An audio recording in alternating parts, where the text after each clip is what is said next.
తెలుగు సాహితీ ప్రియులకు నా హృదయపూర్వక నమస్కారాలు.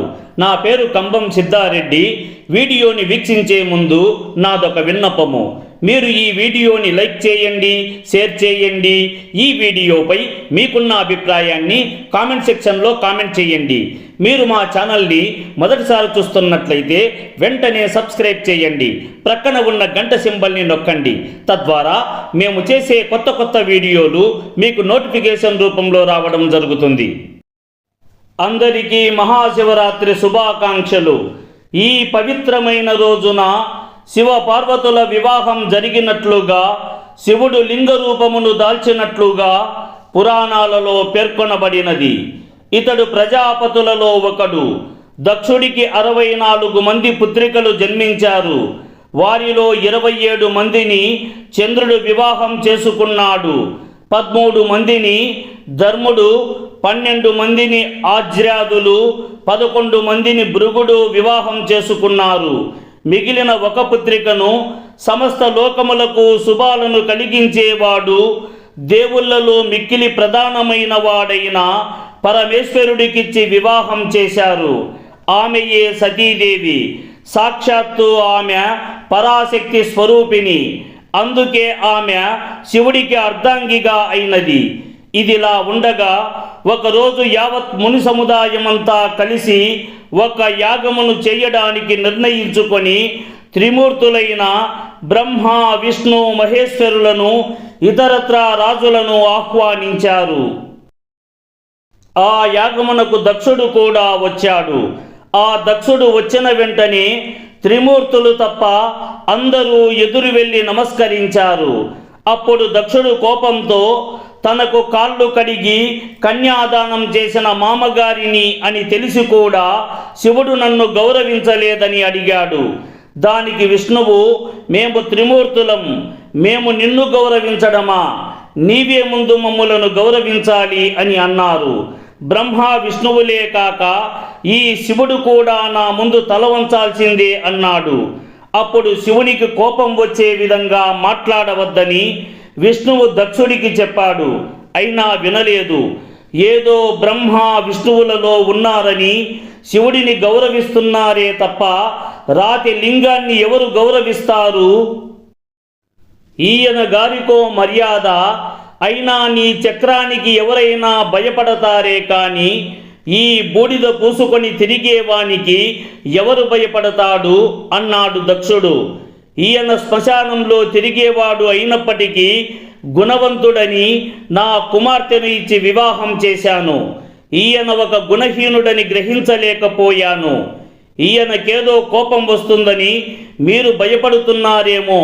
నాకు అలాంటి భయాలు లేవు. ముసలి ఎద్దుని ఎక్కి భిక్షాటన చేయువానికి నేనెంత మాత్రముయునో భయపడను అని మాట్లాడు మాటలకు అక్కడే ఉన్న నందీశ్వరునికి కోపం వచ్చినది. అయినా శివుడు మౌనంగా ఉన్నందున తాను కూడా నిశ్శబ్దంగా ఉండిపోయాడు. అంత యజ్ఞ ప్రదేశము నుంచి దక్షుడు వెళ్ళిపోయాడు. ఒకరోజు దక్షుడు ఒక యజ్ఞాన్ని నిర్వహించాలని నిశ్చయించుకున్నాడు. అందరికీ ఆహ్వానాలు అందాయి. తనతోటి రాజులను, దేవతా సమూహాన్ని అంతా కూడా ఆహ్వానించాడు. కానీ శివుడికి మాత్రం ఆహ్వానం లేదు. అప్పుడు అందరూ హడావిడిగా వెళుతున్న వారిని చూచి సతీదేవి, మీరంతా ఎక్కడికి వెళుతున్నారని అడుగగా, మీ పుట్టింట్లో ఎంతో వైభవంగా యజ్ఞం జరుగుతూ ఉంటే మీరింకా ఇక్కడే ఉన్నారేమిటి అని అంటూ వెళ్ళిపోయారు.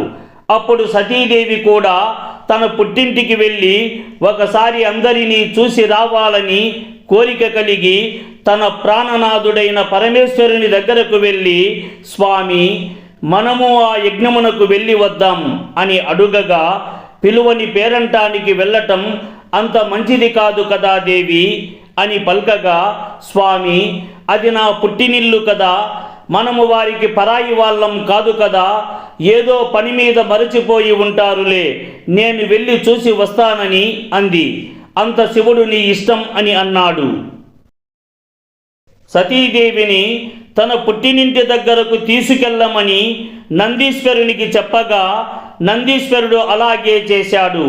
సతీదేవి అక్కడకు వెళ్ళగా బూడిద పూసుకొని రుద్రభూమిలో సంచరించునట్టి వాడి అర్ధాంగి ఈ పవిత్రమైన యజ్ఞానికి రావడం, అయినా పిలువని పేరంటానికి ఎందుకు వచ్చావు అని పల్కడమేగాక పరుసపు మాటలతో శివుని అవమానించేలా మాట్లాడాడు. దీనితో అక్కడ జరిగిన అవమాన భారాన్ని భరించలేక నా స్వామి ఎంత చెప్పినా వినకుండా వచ్చాను. ఇక నేను ఆయనకు నా ముఖం ఇలా చూపించలేను.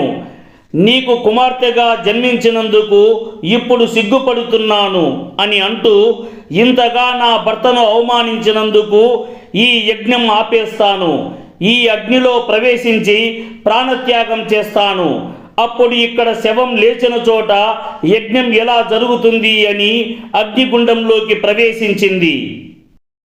సతీదేవి మరణ వార్త వినగానే శివుడి కోపం కట్టలు త్రెంచుకొని వీరభద్రుడిని సృష్టించి దక్షుడి యజ్ఞాన్ని నాశనం చేయమని ఆజ్ఞాపించడంతో ప్రళయకాల భయంకరుడిలా వచ్చిన వీరభద్రుడు క్షణాలలో దక్షుని యజ్ఞమును సర్వనాశనము చేయడమేగాక దక్షుని తలను నరికాడు. అందరూ విలపించారు. అక్కడి దృశ్యాన్ని చూసిన వారందరూ బ్రహ్మను ఆశ్రయించారు.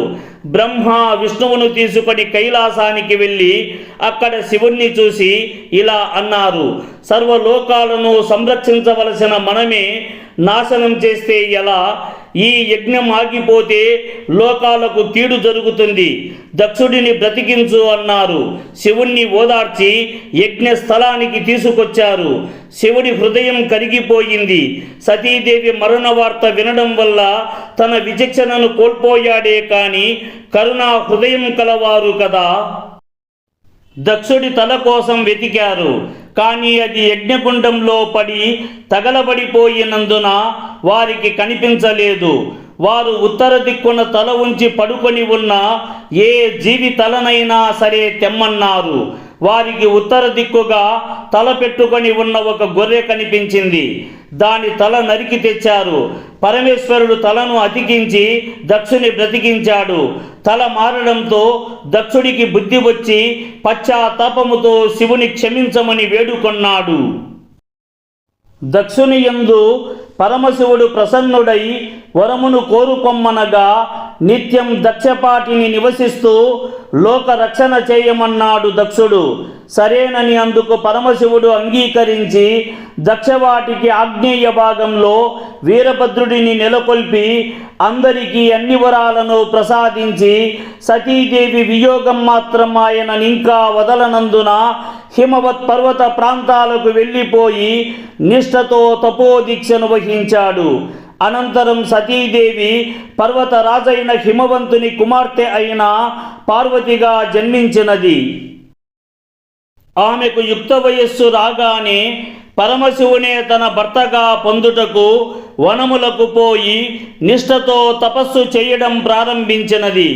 పార్వతీదేవి తపస్సు చేస్తున్నట్టి విషయమును తెలుసుకున్న పరమేశ్వరుడు పరీక్షించగోరి మాయా వటువు వేషంలో అక్కడికి వచ్చాడు. అతిథులను ఆదరించు స్వభావము గల పార్వతి ఆ బ్రహ్మచారిని సాదరంగా ఆహ్వానించి అతిథి సత్కారాలను చేసినది.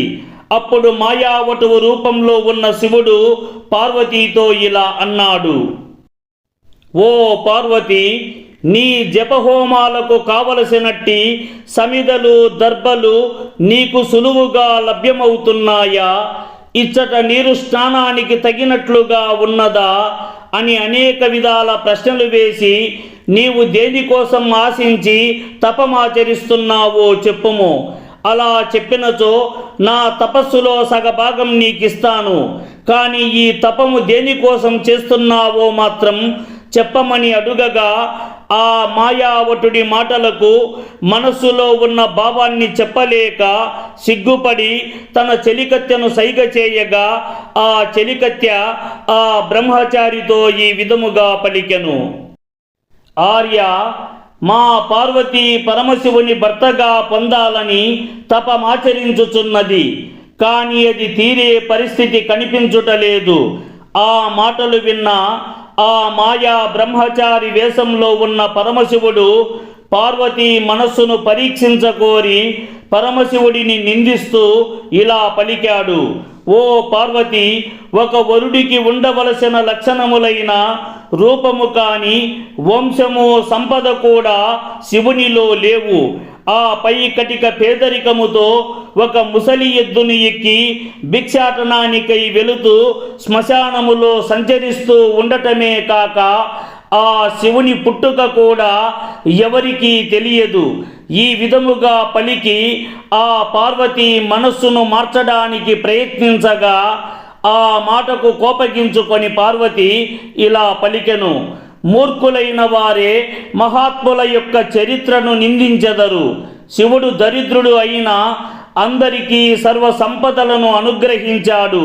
శ్మశానంలో సంచరించడి వాడైనప్పటికీ ముల్లోకములకు ప్రభువు. విశ్వవ్యాప్తుడైన శివుని యొక్క రూపమును నిర్ణయించుట అసాధ్యం. ఏది ఏమైనప్పటికీ అన్ని లోకాలకు శుభములను కలిగించడి వాడైన ఆ పరమేశ్వరుడి మీదనే నా మనస్సు నిలిచియున్నది.